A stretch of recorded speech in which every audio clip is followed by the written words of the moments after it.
Um, Romans chapter 4. Romans chapter 4.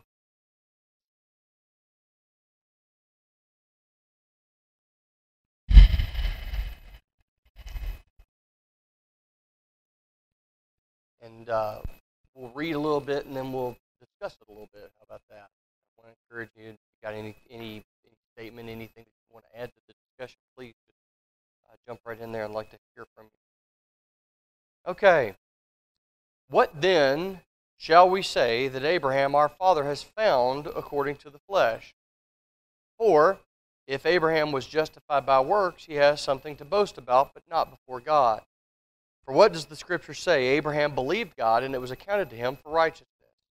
Now to him who works, the wages are not counted as grace, but as debt. But to him who does not work, but believes on him who justifies the ungodly, his faith is accounted for righteousness, just as David also describes the blessedness of the man to whom God imputes righteousness apart from works. Blessed are those whose lawless deeds are forgiven and whose sins are covered. Blessed is the man to whom the Lord shall not impute sin. All right. So, started here at the very beginning. As Paul's writing to the church in Rome, what is he talking about here? What is he getting at? Okay, he talks about faith and works. What about them? Okay. Why?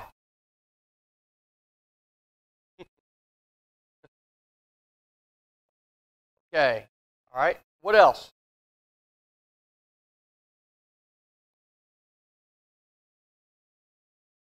You got it. Go ahead. Faith without what? Okay. Faith without works is certainly dead. People. As a matter of fact, the biggest opposition that you find to folks who believe that baptism is not what saves us, although we find in Scripture that it certainly does. It is the act through which we achieve salvation. Baptism, in and of itself, just going down into some water doesn't save us. Certainly, that doesn't follow. But the act of baptism as an act of a good conscience towards God certainly acts towards that salvation. God saves us. Okay. The question, of course, for many people in people's mind is, how does God save us? Well, He saves us through obedience when we obey His word in faith towards Him. That's how we do it. But the big concern that people have, and the biggest opposition they find when people talk about baptism and their disbelief that baptism saves, is that they believe that baptism is a work. And they say that works don't save us, faith and grace alone save us. The problem is when we talk about the idea of works, what is the concept, and when we look in the Scriptures, what is the concept of works that Paul talks about when he talks about the idea that works don't save us? He's talking about works through the law, right? Works alone certainly don't. A work could be anything that we do, and if there's nothing behind that work, of course, that it does nothing for us. But the idea of works, when he talks about works alone, or works don't save us, he's talking about works according to the law. And that he's trying to set apart that thing, the law of Christ and the law of Moses the law of Moses is no longer in effect. So all of these things that the Jews were doing according to their faith, according to their religion, according to their faith, no longer have any effect. All of those things have been done away with. How was the Jew justified under the law of Moses? Through his works. He was justified through his works. If he kept the feast days and he kept the sacrifices and he kept all those things, he was justified under the law of Moses. That's how he was justified. Under the law of Christ, how are we justified? Through obedience. Obedience through faith. But how do we come into contact with Christ? And the answer still at the end of the day is we're immersed into water for the remission of our sin. All right, so keeping that in mind, we always got to remember who he's writing to. All right, here it says Abraham was justified by what? He did the things that God told him to, but he was justified by what? Justified by his faith. but his faith was made manifest in his work. So the two things go hand in hand. It's the same way under the law of Christ. It's the same way under the law of Christ. We're justified by the things we do through faith. We do these things through faith. If there's not faith that we are coming into contact with the blood of Christ and we go down into that water, has that baptism made of any effect? Is there anything to it? No. We've just gotten wet. And listen, there are a lot of people who are baptized, but in that idea of being baptized for the wrong reasons, they're not. When you're baptized for the wrong reasons, you're not baptized. You've just gone down into the water. Only when we go down into that water with the understanding and with the faith is it truly baptism. Other than that, it's just a simple matter of we've gotten ourselves wet. Well, that's not going to affect our salvation, is it? Just going down into water? If it was just a simple matter of going down into water, what would we be doing? We'd be baptizing everybody, with or without their permission. We'd just put them into the water. The faith has to be behind it, and it was the same way. It's the same way with Abraham. He did the works that God told him to do. He did as God instructed him, right? Yeah, he certainly did. And he did some very difficult things according to the instruction of God. But at the heart of it, what was it that justified him? It was his faith in God that he did the works that God instructed him to do. It even says that in verse 3, it says, "For what does the Scripture say? Abraham believed God, and it was accounted to him for righteousness. Now to him who works, the wages are not counted as grace, but as debt." All right, so let's continue on. Verse 9, "Does this blessedness then come upon the circumcised only, or upon the uncircumcised only? For we say that faith was accounted to Abraham for righteousness. How then was it accounted? Well, he was circumcised or uncircumcised? Not while circumcised, but while uncircumcised." Why is that?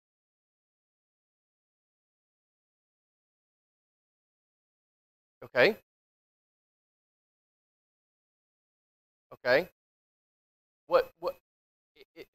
At the end of the day, where was he when he had the faith and the belief? In uncircumcision, right? It was, he had that before any of the other things came into effect. His faith started at the very beginning.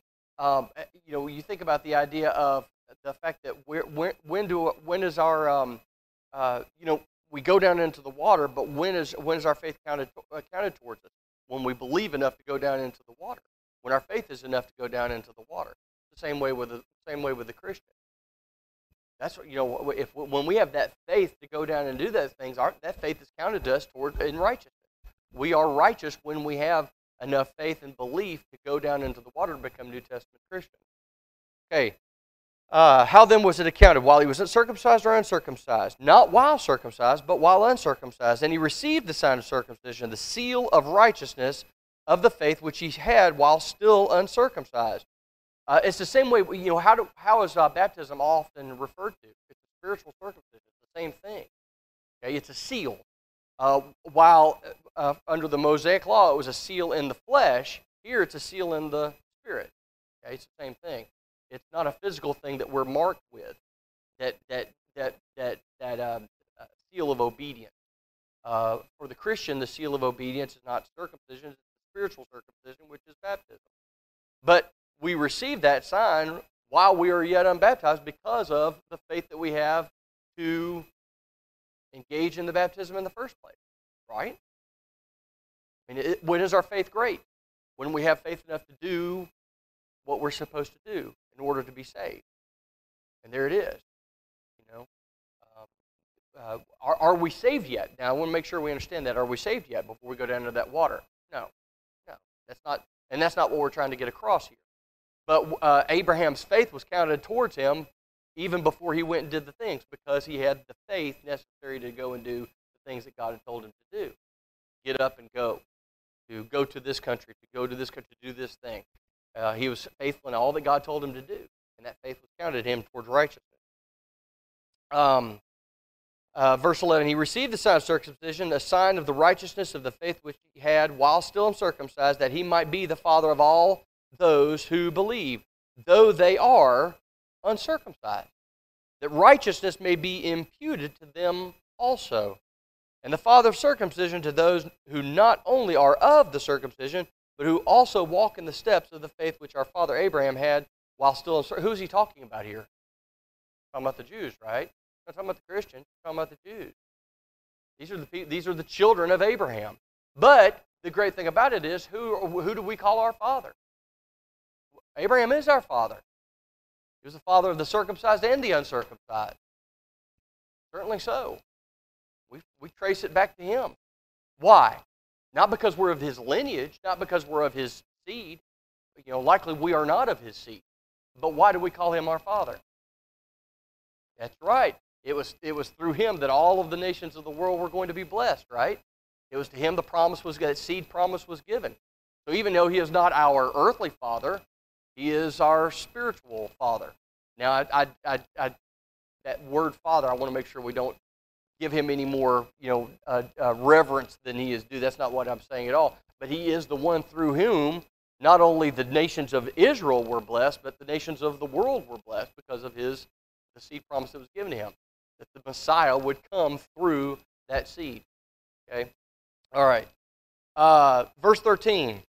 Verse 13. For the promise that he would be the heir of the what? The world. Why is he the heir of the world?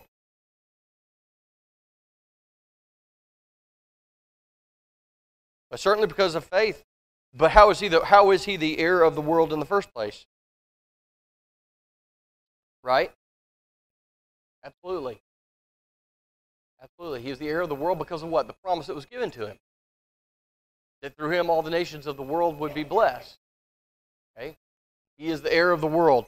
That he would be the heir of the world was not to Abraham or to his seed through the law, but through the righteousness of faith. All right. The Abraham didn't receive that promise through law, did he? Well, who did he receive it through? The Word of God, right? All right. It was not through the law. It was not handed down in the law of Moses. That was not where that promise came from. That promise came directly from the lips of the Lord. And that law, that promise had conditions, did it not? Yeah, absolutely. The promise that we have today, we're going to inherit the world, right? We're told that. All right, we're going to inherit the world. How do we know that? What are the conditions for that? Okay, same thing that the conditions that were handed down to Abraham. The conditions for Abraham were, of necessity, obedience. Because he said, if you get up and go into this far country, and he starts making these promises to him. And those promises came directly from the lips of God. Law was still far down the road, hundreds of years down the road. He was waiting on the law. Abraham never saw the law, but he still had the promise, even though the law was not in effect. Same thing with us today, right? We have the law of Christ. The great thing about the law of Christ is, how was the promise given to us? The law of Christ. Abraham didn't receive that promise through the law. We did receive that promise, but it wasn't through the law of Abraham, or the law of Moses, rather. It was through the law of Christ. And that promise is what? Okay? What's that? Okay, if we're faithful. All right? So Abraham's promise was he was going to be given a great land. He's going to be given a great nation. And that third part of that promise, far, far down the road, was through his seed, the nations of the world would be blessed. All right? What's the promise given to us? We have a people. Who's our people? Christians are our people, right? What's our other promise? A home, right? Okay. We have a home in heaven with the Lord. All right. How's that promise given to us? How's the promise given to us? Okay. What's that? Okay. The promise is given to us because of the law of Christ. The law of Christ states directly that if you confess my name before men, I will do what? I will confess your name before my Father who is in heaven. That's how the promise is given to us, through the law of Christ. All right? For the promise that he would be the heir of the world was not to Abraham or to his seed through the law, but through the righteousness of faith. So you receive that because of his faith and because of his obedience in faith. For if those who are of the law are heirs, faith is made void and the promise made of no effect. Interesting. For if those who are of the law are heirs, faith is made void and the promise is made of no effect. How is that? No, Abraham was not under the law. All right? The promise, the idea here is this promise, this worldwide inheritance, okay, that he was going to be the heir of the world, was not made to Abraham through the righteousness of the law. It was made through the righteousness of faith. Faith was essential to it. Abraham was not righteous by law because Abraham was not under the law. Abraham was righteous by faith. He did the things even though the law was not in effect, the law was not there, the law had not yet been given, Abraham was yet still righteous. How important is that if you think about this? Abraham was faithful in all that he did, even though there was no law requiring him to do so. There was no written law of Moses requiring him to do so. How important is that? That's a pretty big deal if you think about it. That's a pretty big deal. You think about all these people who remained righteous to God even though there was no law that was handed down that dictated everything that they had to do. There's no law dictating all of their works and everything like that. They were faithful even though there was no law in effect. They continued to remain faithful.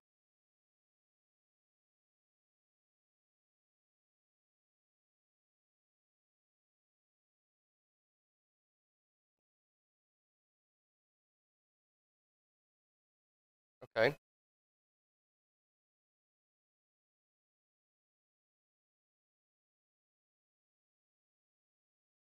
Right. Yeah, I think it's a pretty impressive thing when we are, and that is part of the idea of faith. The idea that we are righteous through our faith, even though there's no written law in the sense of the Mosaic law, the law of Moses. We don't have that, but we remain faithful in spite of those things. Okay, and the fact that we are able. This is the great thing, that God has enabled us to remain faithful in spite of those things. God has given us what we need to remain faithful in spite of the fact that we don't have the law with all of its statutes and dictates and all of these things. We still have what we need in order to remain faithful to God, in spite of not having those things. That's important. I think that speaks to the ability of the Christian to remain faithful to God. Yes, sir, you had a comment? Yes, sir?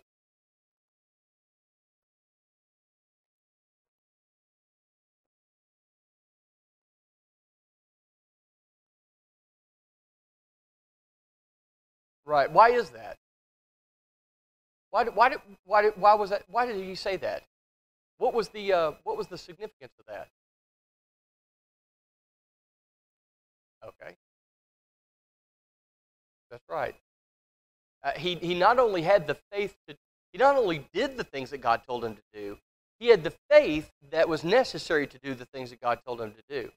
All right, it would have been simple for him to say, "Well, I believe that God's going to reward me," but if he had not done the things that were necessary, was that faith of any effect? No, no. Part of the idea of faith is not simply the matter of having it; it's that our faith stirs us to do the things that we need to do. You know, I could say, I believe that Christ's blood cleanses me from sin. But that faith won't do me a bit of good if I'm not willing through that faith to engage in the exercise that gets me in contact with the blood of Christ. Right? Right. Whose faith was so important. And so many of those folks lived they didn't live under the law. They were faithful, though, in spite of it. You know, and sometimes those works were a sense of self-preservation. Absolutely. You know, the idea of Rahab. I mean, why did she engage in the behavior she did? She believed that that Jehovah was God, and that He was going to do what He said He was going to do. But part of it was what? She struck a bargain. Please remember me and my family. Don't allow us to see destruction. And He did. But the faith was there. You know. Why would she have done that if the faith wasn't there that He would do as He promised? No reason to. You know, and that's one of the reasons that we are able to do the things that and one of the reasons not only that we're able to, but one of the reasons that we do the things we do. We have faith that if we do it, what? We're going to be rewarded. Nothing wrong with that. Nothing wrong with it at all. All right, so continuing on. For if those who are of the law are heirs, faith is made void and the promise made of no effect, because the law brings about what? Wrath. For where there is no law, there is no transgression. Remember what he's speaking of here when he's speaking of law. He is speaking of the law of Moses, not speaking of the law of Christ. Law brings about wrath. Why does law bring about wrath? The law brings wrath because why? We violate it. That was the problem. That was the issue. That was the issue. Why was God so angry with his people? The law was, they did not regard the law. They sinned and they erred. They transgressed against God. So that idea of the law brings about wrath, not inherently brings about wrath. The law inherently is good because it's from God.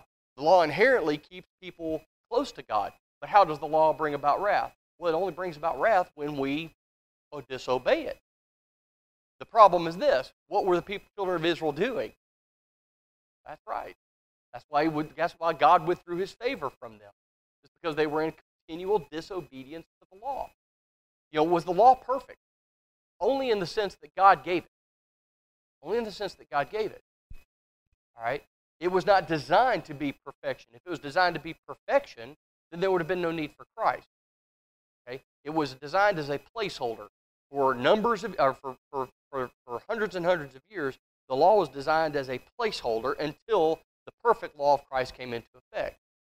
So the law in and of itself was not perfect other than the fact that it came from God, and if it had been kept perfectly, it was fine.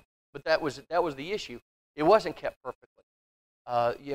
Peter and the apostles said that even our fathers couldn't keep the law. So that law of necessity had to go away so that which was perfect could come. Okay? We know that, of course, Scripture tells us that. Let's see. For where there is no law, there is no transgression. When he says that, he doesn't mean that there was ever people that had no law, because even the Jews and the Gentiles were both under law, right? They were under the law. The moral law is always in force and applies to everyone. No matter who you are or where you are, there is a moral law that is in effect. So it doesn't mean that there were people who did not have the law. All right. Did Abraham transgress the law? No. Why? There was no law. Okay. But was Abraham under a law? Yes. He wasn't under the law of Moses, but he was under moral law. What was moral law? Whatever God told him it was. Whatever was in effect at that time. Whatever God told him to do, that was what he was under. And that's what he was obliged to keep. And sometimes that law came in the form of instruction. If God gives us instructions, is that the same as a law? Yeah, certainly so. No matter what name we apply to it, if God gives us instruction, we're under it, and we have to abide by it. And to us, that makes it law. That makes it binding. So the idea, Paul is here. He's refuting these teachers who were coming in, still binding the law of Moses. He's demanding that the Gentile Christians be circumcised and keep the law of Moses. He said no. Paul's telling him no. You can't do that. You don't become a Jew and then become a Christian. That law has been done away with and it is no longer in effect. It's been completely removed. No one is obliged to keep it anymore. It is no longer. And not only was it no longer around. And you still have people today, though. Have you ever run into somebody who still wants to maintain a portion of the law of Moses? Yeah, I've run into folks like that. They still want to keep the Sabbath. I had a long discussion with folks about that. Do you keep the Sabbath? No, I don't keep the Sabbath. Do you keep the Sabbath? Yes, I believe the Sabbath is still in effect, and I believe that we're supposed to keep it. And it's interesting that when you start talking to them about the Sabbath, they have no understanding about what keeping the Sabbath really means. And you start asking them questions. Well, do you do this? Do you do this? Do you do this? Well, no, I don't do that. So you can't keep a portion of the law and not keep the whole law. Even under Moses, you couldn't keep a portion of the law and not the whole law. And now that the whole law has been done away with, there's nothing to keep at all. But you still have people that want to do that. They want to take a little bit out of here, you want to take a little bit out of here, and you want to take a little bit out of here.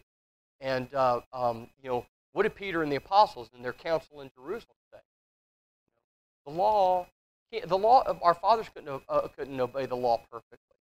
So why are we going to bind this on these Gentile Christians that are coming in?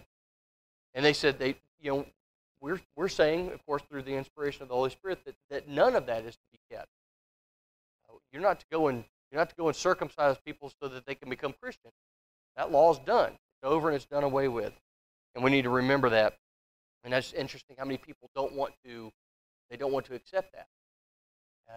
There's still a desire to hang on to a portion of that. And I can't figure out why. I keep asking, why is it that you want to keep part of the law of Moses?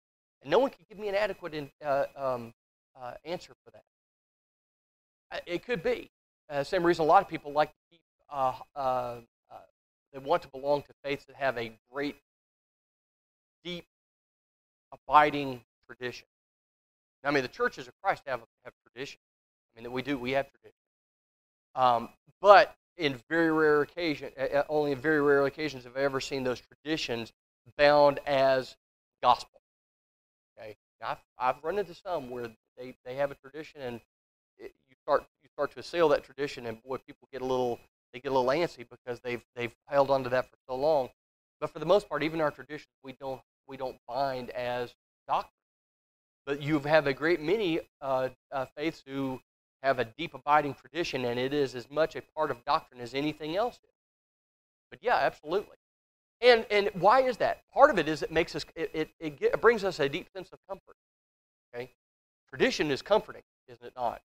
Yeah. Well, you ask people about it. Even away from the religious aspect of tradition, just traditions, human traditions, are very comforting, are they not? Yeah. You look at some of the things that, the South has its own traditions that make us comfortable. They keep us comforted. You go to a funeral. Are there traditions in a funeral service, memorial service? Why are those traditions there? Why don't we just go off the rails and do something just willy-nilly? People are comforted by it. They very much are. Okay, so why would that be any different in the religious world?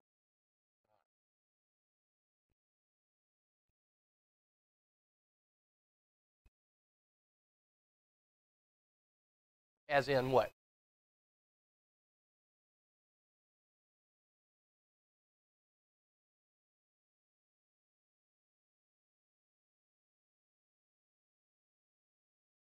I think so. I have no doubt that there are some traditions that we hang on to. While we would never say the words "their doctrine," but I think in many cases we hang on to them like they are doctrine, because we're worried. We're scared that if we drop these traditions, that somehow we might be edging into undoctrinal territory, unscriptural territory. I think so. But one of the best ways that you can really get a sense of the universality of the church is to go into areas where the traditions that we have here are not found. For example, when you go south of the border, go into the churches south of the border, you won't find a lot of the traditions that we have in the church, even in the United States. And that's not from region to region, even in the United States. Okay. Went into when we were up in Montana. We went to services there, and guess what? You found nobody wearing a suit and tie. No one. On Wednesday night, jeans, tennis shoes, and a T-shirt were the uniform of choice. And you know what? The truth of the matter is, there are folks who would get in there and say that that's unscriptural. They would. They would say it's unscriptural. We know, of course, that that's nonsense. It's not unscriptural. It may make us uncomfortable. It may be very different from what we're used to, but it's not unscriptural. But you go that route. When we went to Hawaii, we went to services in Kona, and while we were there, it was not uncommon for people to come to services in shorts and t-shirts. Okay. Is that unscriptural? Not unscriptural. Is it very, very much different from the tradition, of course, that we have, maybe here even in the Southeast? Suit, tie, we're dressed up to go to worship. Yeah, it certainly is. So many times our traditions make us comfortable. Is that wrong? No, it's certainly not. The problem, of course, is when we take the traditions of men and we bind them as doctrine, and that's a very real problem. Because many times what we want to do is we want to sit from here and bind on them something that we have as a tradition. We look at them and say, well, they're unscriptural because look at what they're doing. We don't do that. Therefore, And so I know, can't lay my finger on it, but I know they're wrong. There's a problem with that. We got to be careful about doing something like that. In many cases, the worship is not as formal as it is. Okay, there's maybe a little bit. There's not as much formality. Instead of you go to services, many places where during the worship proper, silence is golden. Unless you're actively singing, silence is golden. You don't talk. You watch, and it's very formal as the men come down and they take their place at the communion table and they pass out the trays, and it's almost like the tomb. Is there anything wrong with that? No, of course not. There's nothing wrong with that. But that is a tradition that we've been to. I've been to congregations and services where it's not noisy, but there's not a sense of, well, we can't talk. People are moving around. They're talking to one another. But when it comes down to doing the things that are necessary, proper order is maintained. That's the tradition. That's what they do. Yes, sir.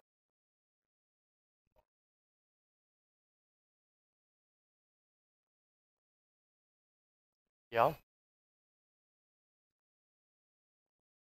Sure. I can understand that. That's not something that I would want to do. I have a hard time maintaining my concentration. So you may need to give me as much leeway as I can possibly get towards keeping that concentration. But at the end of the day, it's actually fairly easy to see what is a tradition of man versus what is doctrine. It really is. And I think sometimes we make it harder than it's necessary to be. And but here we're talking about we're speaking here. Of course, Paul is speaking here in regards to this circumcision of the law. He's speaking of something that's a great deal more important. He's speaking of a tradition of the law that is still trying to be bound on new Christians. That's a whole different ball of wax than what we're talking about right here. We're speaking of the traditions of men, small, minor traditions of men. He's speaking of something that was inherent in the law of Moses. It was what bound you to the law of Moses. It's what brought you into that covenant. And this is a whole different thing. We need to make sure that we're not giving this we're not shortchanging the problem that's occurring. It is a very real issue. And you had people who were still coming in. They were Judaizing. These people were coming in, and they were trying to teach. They were still trying to bind the law of Moses on the Christians. And Paul's having to put a stop to that. No, absolutely not. The law of Moses is over, and it is done. None of that is to be brought back. Not one bit of it is to be bound on the Christian. The holy days, the sacrifices, the rite of ritual of circumcision, all of these things are over. And you can't bring in one without bringing it all back. You can't bring a portion of it back. There were people who would have been content as long as we can keep this and this, the rest of it can go away. As long as we can keep this part of Moses and this part of Moses, the rest of it we're not worried about. He's saying, no, you can't bring back a portion of it if you don't bring back all of it. You can't observe a portion of the law and not observe the entire law. The law had to be whole in order for it to be right anyway, right? You couldn't leave portion of it undone. Well, that's what you're trying to do. Bring back a little bit of it. You can't do that. The law of Moses was an interlocking series of statutes and laws and observances, and you can't separate those things from one another. That's what the Jews were trying to do in the days of Christ anyway, wasn't it? Yeah. Maintain a portion of it, but don't maintain all of it. Keep this little bit of it, but this part of it, well, we're not too worried about this part of it. You can't do that. That's not the way it works. It all has to be there, or none of it has to be there. The great thing about it is, guess what? We don't have to observe any of it. Not one festival, not one feast, not one sacrifice, not any of those things. And that's a good thing, folks. Let's make sure we understand that. And when you have people who talk about the idea of, well, we need to still observe the Sabbath day, you tell them, say, I'm glad we don't have to observe the Sabbath day. Tithing is another one. What they want to do is they want to use what we find in the idea of laying by in stores, that is a tithe, and it's not a tithe. Tithe had its own set of rules and regulations. Okay, couldn't tithe just anything. You had to tithe certain things that you were benefited by. You can't do that. Okay? Paul's making sure they understand that. All right, we're going to stop there, and we'll finish up. We'll finish up chapter 4 next week, and get into chapter 5 because we're gonna start moving through this. I've got a methodology behind it now, so we're going to start getting through this, start distilling this down into what we need. All right. Anything else? All right. Thank you very much.